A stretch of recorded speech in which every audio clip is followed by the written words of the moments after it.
Dito po tayo sa Phil Sports Arena at ang UP Lady Fighting Maroons at Lady Jet Spikers. Pwestuhan na po ang strategiya sa dulo nitong elimination round ng ating reinforced conference na hatid sa inyo ng ABS-CBN Sports. Ito po ang 13th Shakey's V-League at ang 2-4 na University of the Philippines Lady Fighting Maroons lalaban sa 2-3 na Philippine Air Force Lady Jet Spikers, ating second game ngayong Lunes ng gabi. Magandang gabi po sa inyo lahat. Salamat sa panonood sa SNA Channel 23, SNA HD Channel 166, The Filipino Channel, at online din po sa sports.abs-cbn.com/livestream/V-League. Ako po si Eric Tipan at kasama ko ngayon, unahin natin, isa sa pinakamahusay na players mula sa Ateneo nung araw. Ngayon po ay nag-doktor na. AJ Pareha, Doc. Thank you, Eric. Good evening, mga kapamilya. Isang do-or-die match ang hatid namin sa inyo sa pagitan ng dalawang teams na flag bearers, ang Scholar ng Bayan laban sa mga sundalo ng Kalangitan, no? Very important ng match na to, so tignan natin kung sino yung mas may pusong palaban para magstay dito sa tournament. At ang ganda ho ng contrast naman sa itim namin ni AJ, yung bagay na purple o violet ni Janine Choi. Magandang gabi, Janine. Magandang gabi sa inyo, Eric. Magandang gabi sa AJ. Alam niyo, Eric at AJ, nag-aagaw buhay na ang parehong kupanan ng UP Lady Maroons at Philippine Air Force Lady Jet Spikers, kung saan kinakailangan nilang mapanalo ang lahat ng kanilang natitirang mga labanan to be able to stay in contention for the Final Four. 5 days ago na panalo ng Philippine Air Force ang kanilang labanan against the Philippine Coast Guard in 3 straight sets, habang kabaligtaran naman ang naging kapalaran ng UP, kung saan tinalo sila ng Bali Pure and 3 straight sets as well noong Sabado lamang. So kitang-kita nyo na po yung importansya ng larong to para sa dalawang koponan. Tingnan natin yung ating team standings para mabigay sa inyo ni AJ yung mas magandang eksplanasyon kung sino ba ang abante, kung may manalo ba ang UP, manalo ang Air Force, ano bang pag-asa nilang makaakyat pa sa top 4 slots ng ating elimination round. Yeah, as you mentioned, Eric, no, semis na ang pinaghahabulan natin ng standings ngayon. So top 4 lang ang mag-a-advance. So naghahabol sa standings ang parehong koponan. Best position na makakamtan nila if makuha nila tong laro na to is, at saka magsusunod yung panalo nila, is yung 4th spot. Kasi medyo assured na yung UST, Pocari, tsaka Bali Pure dun sa top 3. So talaga ang best position na makukuha nila is yung 4th spot. At nakikita nyo, ang UP 2-4. So nalalabi na lang laro, isa. Ito na lang. Ang Air Force, 2 pa. So yung mga fans sigurado, nagdadasal na po kayo para sa inyong mga paboritong koponan. Ngayon, puntahan natin itong si Camille Abanto, Janine, no? Isa sa mga players na gusto natin pag-usapan ngayong araw na to. Tama ka dyan, Eric. Actually, si Camille Abante ay isang utility player ng Philippine Air Force ngayon, at she was also a former Lady Tamaraw. At sinabi nyo nga, di ba, nakakasabay niyang maglaro sa beach volleyball itong si Judy Ann Caballejo. Kaya naman, mga kapamilya, kilalanan pa natin si Camille sa ating VTR feature.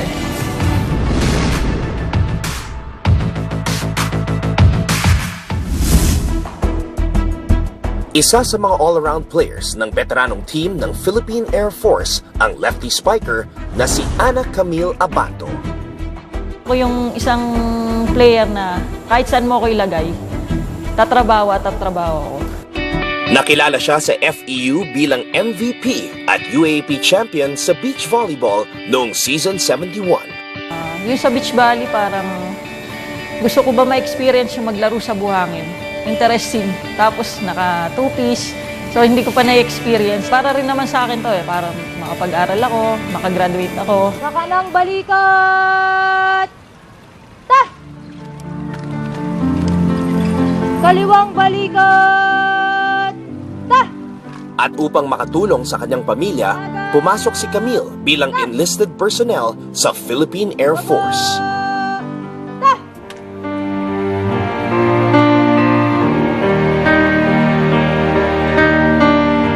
Broken family po kami. Si mama, na-stroke siya. Yung papa ko, hindi ko alam eh. Pero nandun lang siya sa tabi-tabi. 18 years na nawala. Kaya ko nang panindigan yung sa family ko, tsaka yung support ako doon sa mga kapatid ko. Natanggap ako sa Air Force, saka ako binalikan yung volleyball para matulungan ko lang yung mga kapatid ko, mapag-aral ko sila, para masuportahan ko si mama dun sa mga medicine na inano sa kanya ng doktor. Si Ate Camille po, siya na po kasi yung naging tatay namin, tsaka nanay po. Siya na rin po kasi yung nakasama namin Simula po nung nag-aral ako dito sa Manila hanggang sa ngayon po na nagka-work na ako. Mabait po, tas responsable. Medyo strict po, pero para sa amin din naman po yung ginagawa niya. Naging idol ko na rin po siya. Ngayon po na nag-aaral ako, volleyball din po yung ginagawa kong sports. I love you, ate. May tuturing na pangalawang pamilya na ni Camille ang Lady Jet Spikers. Kaya ako nagiging masaya sa Air Force kasi na-enjoy ko. Parang family na yung nabuo. Hindi na teammates, family na po.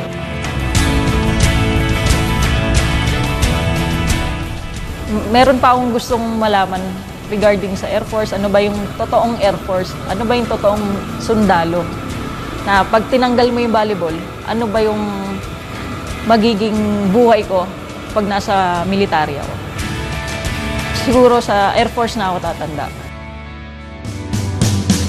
Kaya naman, ibibigay na ang lahat para sa kupunan upang makabalik muli sa Final Four round.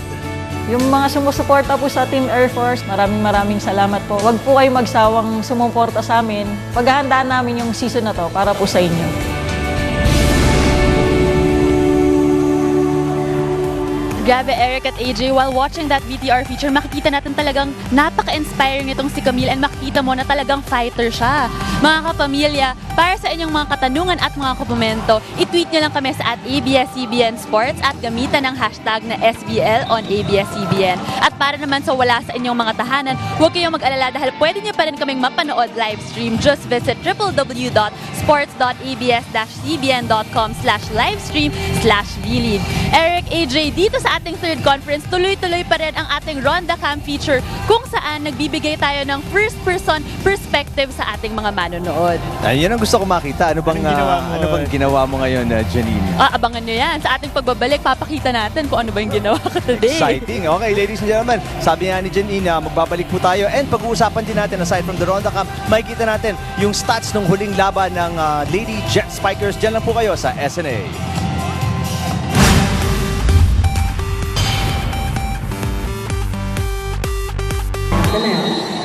Magandang gabi po muli dito sa Phil Sports Arena, Pasig City. Yan po ang pagkakamayo protocol na tinatawag natin sa volleyball sa pagitan ng Lady Jet Spikers at ng Lady Fighting Maroon sa ating second game ngayong Lunes ng gabi. Magandang gabi po ulit, Eric Tepano with AJ Pareha at aming bupunuin at alamin yung mga nangyari at mga numero sa huling laro ng parehong koponan. Simulan po natin dito sa Philippine Air Force Lady Jet Spikers. AJ, up and down sila ngayon. Itong former Open Conference first runner-up. Pagkatapos na napakagandang pinakita nila. Ngayon ay dito sa ating Reinforced Conference, up and down. And yung huling panalo nila, bawi lang yun dahil galing din sila sa talo bago doon. Yeah, medyo slow start nga yun nangyari sa Air Force natin. Tapos yung last game naman nila, straight set win over Coast Guard. Big confidence boost yun sa kanila. Para kasi talagang do or die itong match na sa kanila na to. Hindi nila pinaporma yung Lady Dolphins last game. Big confidence boost. Parang ang nangyari dun sa game na yon, Pearl Harbor bombing ang story niyan eh. Kasi all across the stats, talagang nagpaulan ng puntos ang Lady Jet Spikers. Kailangan nila maulit actually itong output na to para ma-ensure naman nila na buhay pa sila sa tournament natin. Kasi nga at 2 and 3, may dalawa pa silang laro na nalalabi. May pag-asa pa talaga silang umangat. Hanggang at least 4 wins and 3 losses. And yun nga nabanggit mo kanina, AJ, pwede silang dumikit sa 4th placer na Bureau of Customs sa ngayon. Oo, sa ngayon. And ang matanong ko sa AJ, nasa kamay pa ba ng Lady Jet Spikers yung kanilang future ika nga o yung kung manalo ang magsunod-sunod ang panalo ng Transformers, wala na rin silang pag-asa? Well, kailangan lang talaga nila makuha tong game na to kasi ang susunod pa nilang game is yung Customs. So pag natalo pa nila yung Customs, yun na talaga, ensured sila na makakapasok sila sa Final Four. Pero kailangan focus muna sila sa larong ito. Well, para umangat yung kanilang performance, Judy Caballejo, Del Palomata, kailangan tumaas yung numero. No? Nung last game nila, isang player lang ang naka-double digit, si Mayan Pantino. Pero kahit paano, umangat yung output ni Judy sa kanidel. Yeah, kasi as a team, slow start nga sila sa tournament pero recently nakukuha na ulit nila yung kanilang output dun sa ating first conference, no? Nung nakausap ko si Coach Jasper, meron siya mga sinabi na naging adjustment nila sa team na pwede natin pag-usapan later kung paano nakukuha ulit ng Air Force yung kanilang groove na very important para sa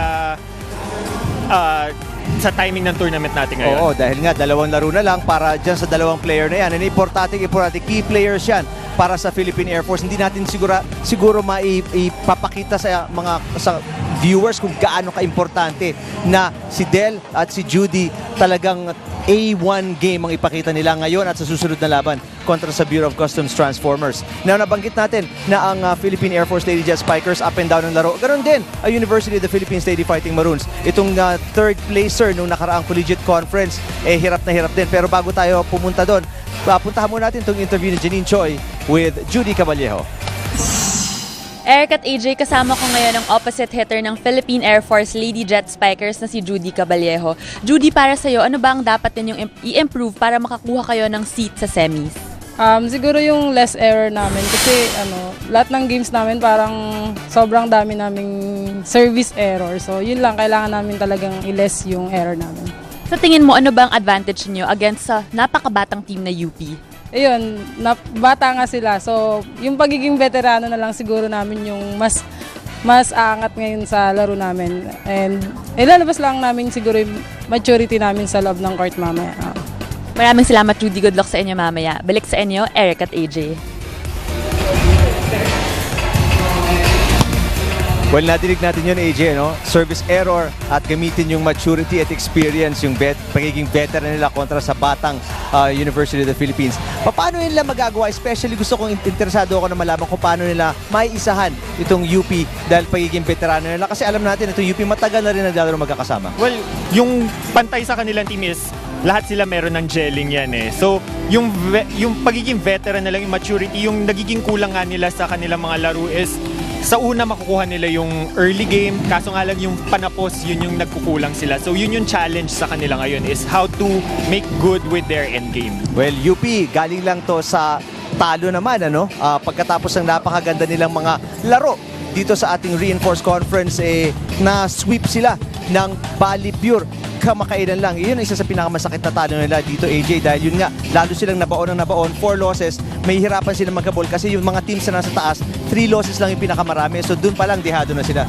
Well, hindi rin nagkakaiba yung story ng UP sa Air Force, no? Very volatile o hindi predictable yung laro nila, up, down, kaya nga sa last game nila, na-upset sila ng Bali Pure.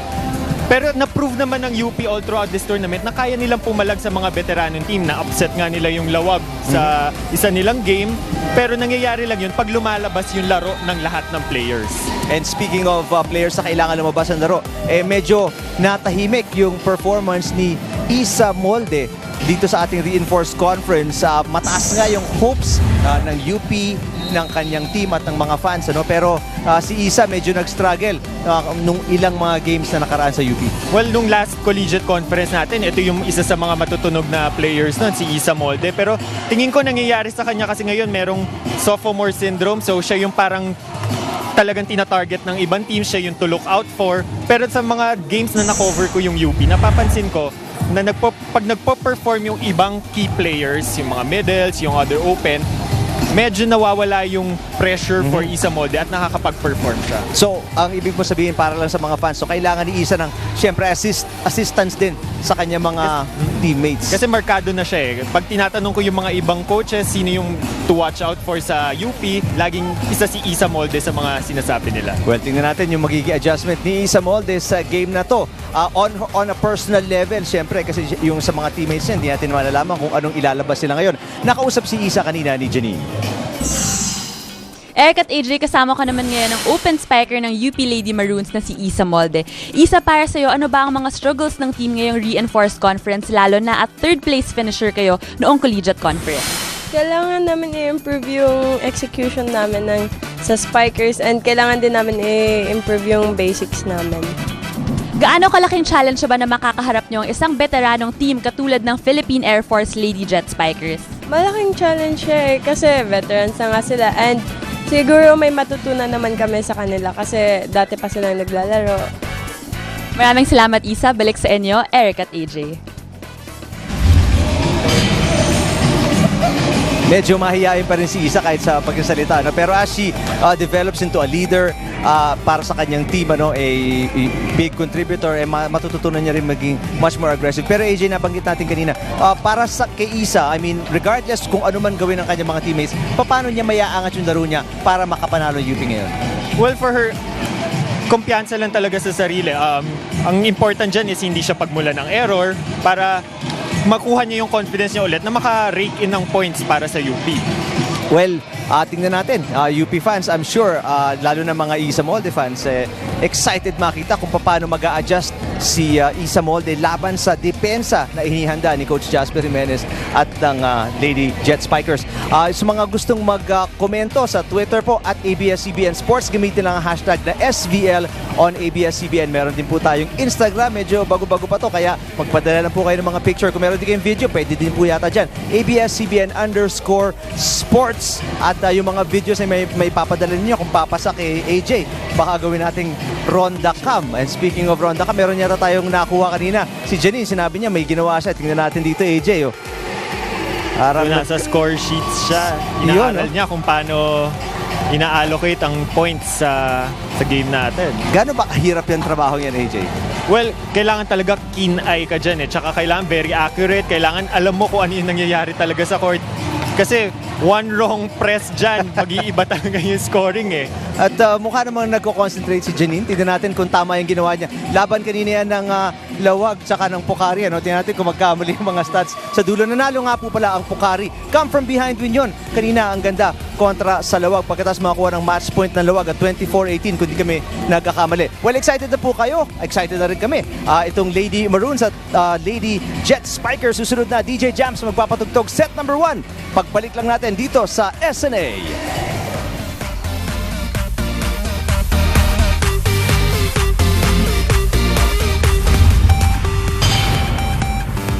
Our officials for this match.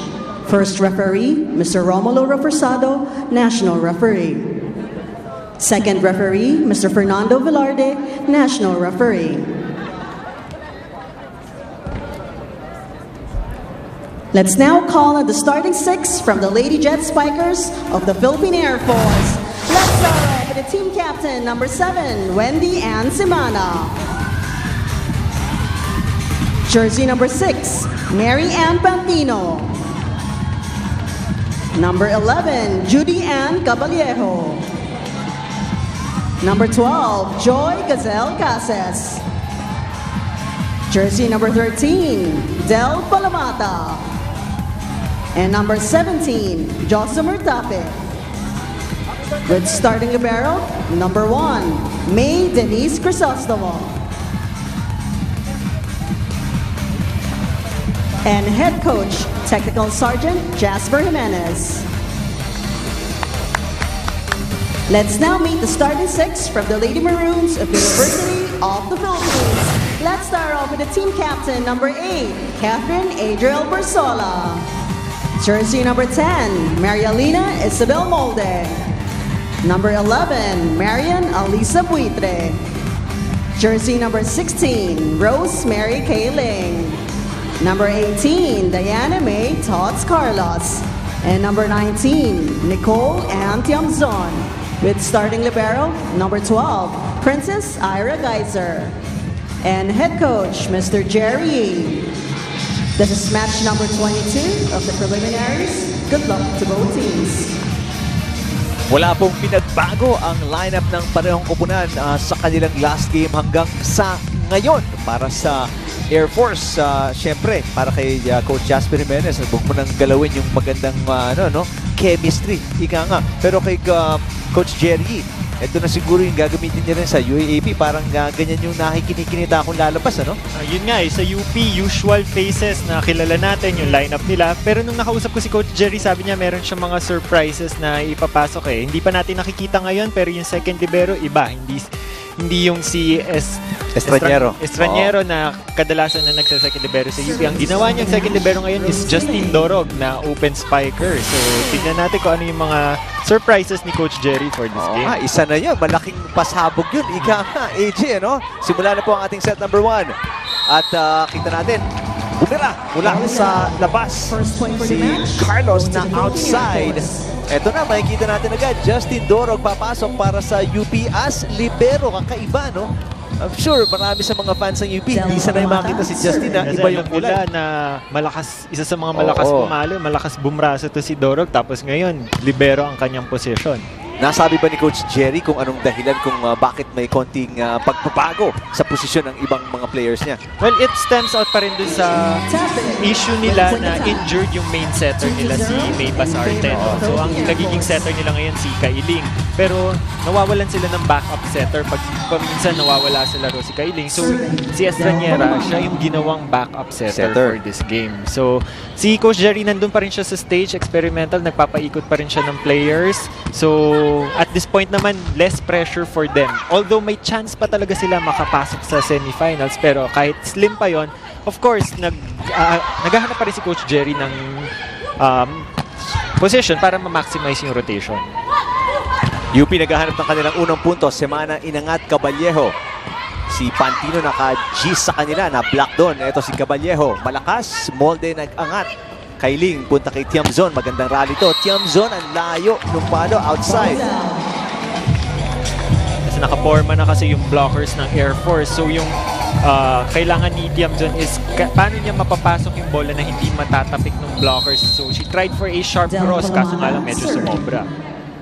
Yun din ang hirap pag maliliit yung lineup mo, ano? Itong UP. Except for Bersola, ay talagang medyo average lang yung kanilang height, AJ, ano? Pero nung sa previous game na nakita ko against Lawag, Nicole Tiamzon, kahit nakaporma yung blockers ng Lawag, na ma-maximize niya yung sharp cross-court hit niya. So, medyo siguro kailangan pa mag-warm up para makuha niya yun. Ganda yung block ni Bersola doon. Bersola papalo. Inangat ni Cases. Eto si Pantino. Molde nakakuha. Kailing backset. Carlos. Maganda ang depensa ng Philippine Air Force dito, AJ. Nakikita natin kanina pa sila nakakapag-angat ng mga palo, ano? Well, isa rin yun sa mga aspect na talagang sinasabi ni Coach Jasper na medyo nagkukulang sa kanila ngayon yung floor defense. So talagang dun sila nagfo-focus ngayon kasi alam naman natin yung mga ibang teams na nakakaharap nila na may imports talagang heavy sa offense. So talagang isa ito sa mga nawala daw sa kanila kaya dun sila nagfo-focus. Kitang-kita naman ngayon na pinagtibay, ano? Yung kanilang depensa, pero Isa Molde hindi handa rin ang depensa na medyo nag-a-adjust ngayon si Molde. May mga off-speed na siya pinibigay, ano? Kasi kanina, one after the other, malalakas yung palo ng UP So nakukuha ng Air Force kasi scattered yung defense nila papunta doon sa baseline para sa mahahabang palo. Pero good thing, nakita ni Molde na malaki yung butas sa gitna. Pero yung style ng palo na yun, AJ, hindi madalas ginagamit ni Isa Molde. No? Ngayon pa lang natin nakikita na medyo nilalabas niya.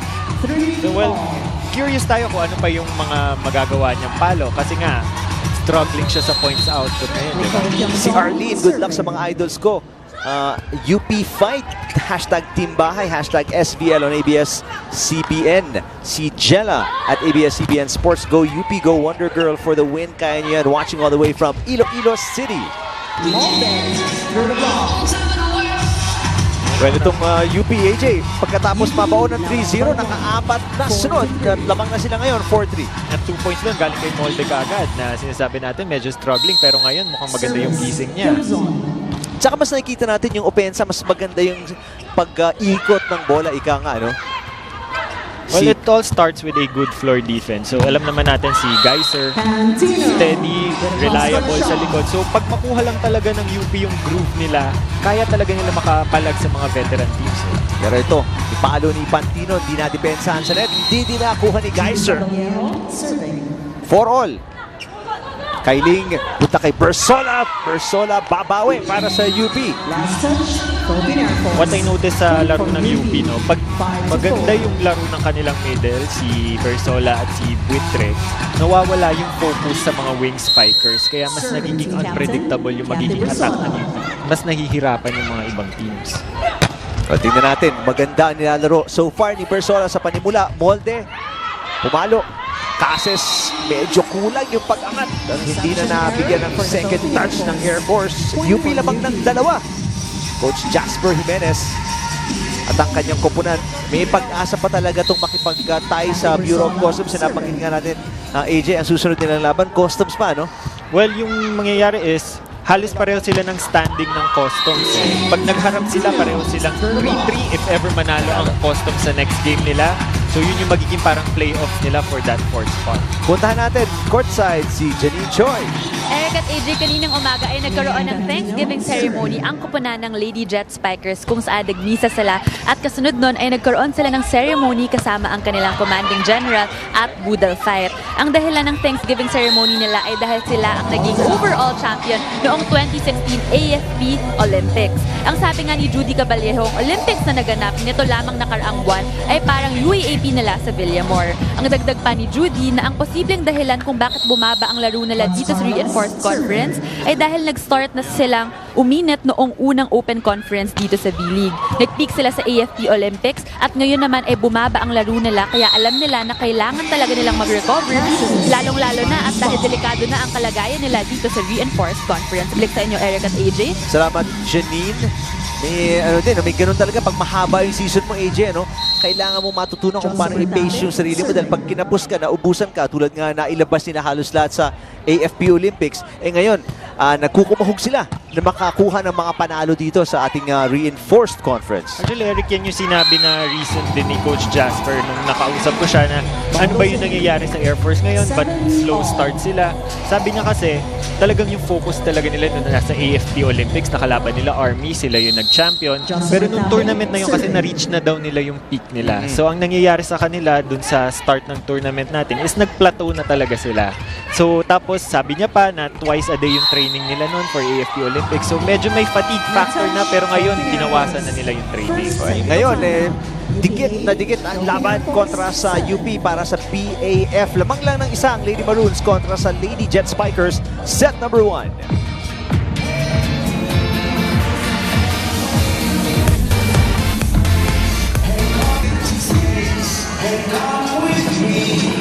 Nakikita niyo po ang ating mga players sa Lawag.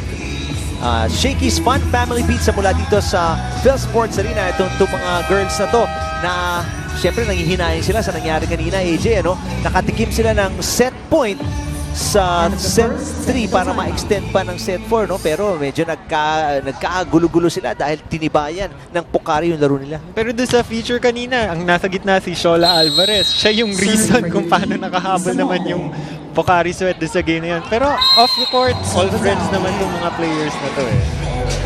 So ang Pocari po umangat at nanalo kanina 3 straight sets kontra sa Lawag. 8-all tayo dito after ng service error mula sa UP. Wendy Semana, team captain ng Air Force ang nag-serve. Buitre, 4 touches kontra sa UP. Medyo sumobra yung follow through ni Buitre, no? Back quick, kaso nga lang sa net pumunta yung bola. Wendy Semana. Well, nakikita natin si Kailing medyo maganda naman yung pag-ikot niya ng bola, AJ, no? At yung height niya rin, malaking bagay para sa depensa sa net kontra sa Air Force. Well, nung last game na nanalo sila against Lawag, talagang maganda yung distribution ni Kailing nun, no? Mas binagana niya talaga yung middles niya, if I'm not mistaken. Pangalan si Marian Buitre kasi siya talaga yung block, kills, siya yung nag-rack up ng points para sa UP. Ito na si Marian Buitre, magsa-serve at 9-all. Ganda ng serve ni Buitre. Pantino, hindi na iangat yung bola. Again, doon nakita natin yung advantage pag yung serve mo talaga agresibo eh. Yung mababa sa net, tusok, tapos on point pa yung location. Talaga may hirapan makapag-set up ng play yung kalaban. At nabanggit mo to, AJ, no, nung una tayo nagkasama sa ating coverage. Isa sa mga bagay na dapat mag-improve na sa ating sa estado ng volleyball dito, yung service na kailangan isang punto na o isang aspeto na makakuha ka na ng points para sa iyong koponan. Kasi service talaga yan ang una mo talagang opensa eh. Pwede mo gawing opensa ang service eh. Ang prinsipyo naman kasi ng service is i-challenge mo yung kalaban mo na makapag-set up ng play. So pag ang service mo talaga matusok, tapos maganda yung target mo, may hirapan makapag-set up yung play, mas madali sa'yo para makakuha ng puntos. Jump zone. Outside yung palo. Naghahanap sila ng check ball. Walang ibinigay sa UP.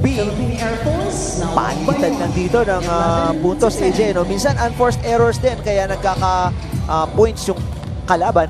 Ngayon, Air Force lamang ng isa, 11-10 kontra sa UP. Ito yung sinasabi ni Coach Jasper na kulang, isa pa sa mga nagkukulang sa kanila is yung endgame eh. Bubulusok sila sa first few points, tapos towards the end medyo maiiwanan sila. Yun yung crucial paano mo mako-close yung set kung pangit ang endgame mo. Ano bang mga causes ng ganong klaseng problema, AJ? Mental aspect ba ng game yon? Possible kasi paminsan pag talagang endgame pressure na, so mas ano ka dun mas prone ka to make errors. Nandun na rin yung fatigue factor kasi syempre nasa towards the end of the set ka na. Pero usually ang mga step up talaga sa endgame is yung mga veterano And walang pagkukulang ng veterano itong Air Force. Del Palomata nagka-error doon, lamang na ulit ang UP ng isa. Pero pwede mo naman sabihin para sa mga fans ng UP, I'm sure mag-argue sila na veterano na naman halos lahat itong Lady Fighting Maroons. Matagal na naglalaro sa kolehiyo, wala na halos rookie dito. Yung mga super rookies na tinatawag nila. Ngayon sinasabi nga na hindi na rookie ang mga yan, yung mga bata ni Coach Jerry Yee. In fact nga, 3 ang pag-graduate na dito si Persola, si Geyser, tsaka si Tiamzon. And nakikita naman natin doon sa mga games na naipanalo ng UP, sila yung nagsi-step up talaga, lalo na sa endgame. Yung mga blocks ni Persola, tsaka yung mga palo ni Tiamzon. And speaking of blocks, nakakita tayo ng isa doon. UP, pinapagtiba yung kanilang depensa dito. Tiamzon ang nag-reject ng palo na yon. At UP, pinakamalaking kalamangan na nila to at 14-11 kontra sa Air Force. Palomata, babawi, Kailing, ang ganda ng dig. Tiamzon. Teka muna, may tinawag na infraction kontra sa Air Force, AJ. Medyo nag-hesitate kasi si Del kung paano niya maiaangat yung bola. So ang tinawag sa kanya na error ay lifting kasi ginamit niya yung isang kamay niya. Yung motion ng pagtaas niya ng bola kasi parang binubuhat niya yung bola which is a violation. Di na babalik yun at ito UP lamang na ng 5-16-11 kontra sa Philippine Air Force set number 1.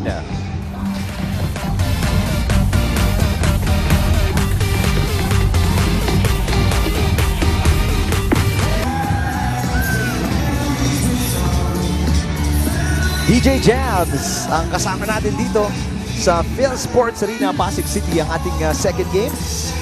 Ini-enjoy ng pamilyang to, the Docanes family, si Pia at si Pong at ang kanyang butihing may bahay at iba pang mga pamilya nandito. Lunes ng gabi para mag-enjoy ng ating Shakey's V-League Reinforced Conference. Ang laban po natin, Lady Jet Spikers kontra sa Lady Fighting Maroons. Eric Tipan with AJ Pareha at Janine Choi. Hinahatid sa inyo itong laban na ito. Importante para sa panayong komponan kung kabubukasan ng mga TV sets niyo. Kanina pa natin binabagit, AJ, kung gaano ka-importante ito. Lalo na sa Air Force kasi Air Force, technically, nabanggit nga natin, may pag-asa pa talaga sila, no?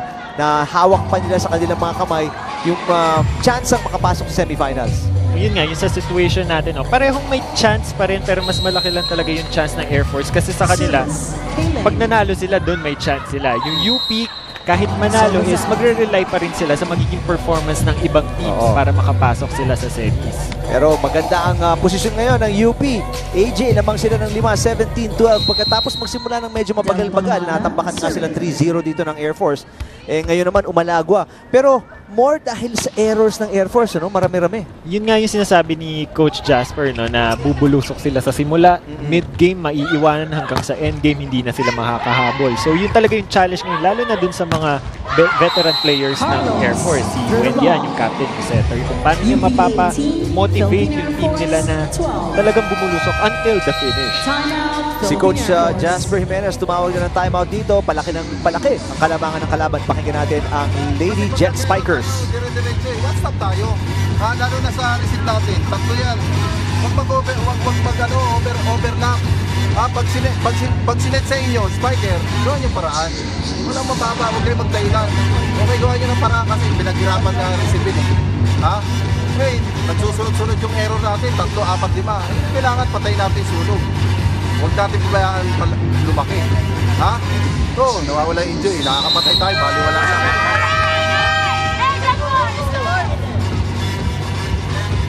Well, ito na nga, kita mo yung frustration ni Coach Jasper Jimenez, pero medyo nakangiti pa si Coach Jasper Kilala mo naman yung mga coaches, AJ, no? Maya tatanong ako kasi maya tingnan muna natin itong Twitter natin.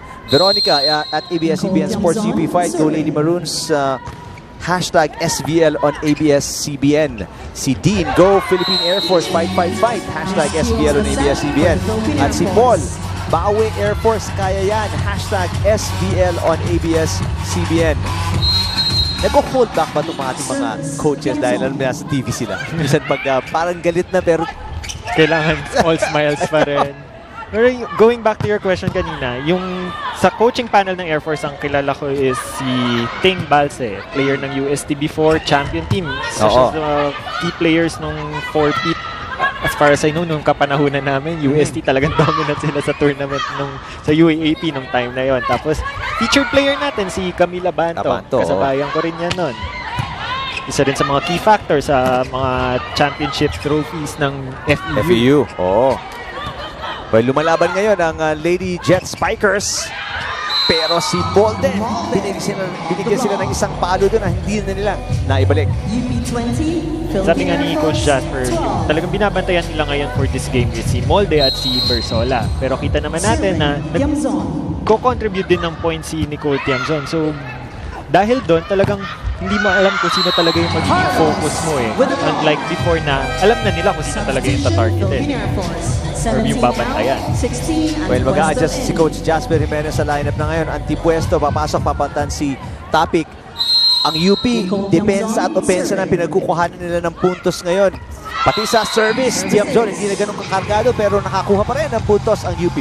Well, when it comes to service naman, nakita niya na malaki yung butas sa gitna ng Air Force. No? So, hindi naman niya kailangan lakasan talaga kasi pag nilakasan niya yan, ang tendency ng bola is pupunta sa baseline. So, konting force lang, bababa ka agad yung bola dun sa butas sa gitna. Nakabawi ng konti doon. Antipwesto, bagong pasok para sa Lady Jet Spikers pero mula sa 10, siyam pa rin ang hinahabol dito ng Philippine Air Force. So, sa ngayon kasi ang nangyayari, mas dominant yung performance ng mga gitna ng UP, si Bersola at si Buitre. Pero alam naman natin na hindi magpapahuli si Del Palomata ng Air Force. Hindi pa nga lang na ilalabas yung laro niya from last game. Well, ngayon, si Mean Pantino lang nakikita natin, AJ, ang sunod-sunod na pinupuntahan ni Wendy Semana. Kasi yung set kanina ni Wendy kay Pantino mabilis. So, medyo na-delay ng konti yung middle blocker ng UP. Hindi nakapag-close in si Bersola, kaya napadaan sa gitna ni Topic yung bola.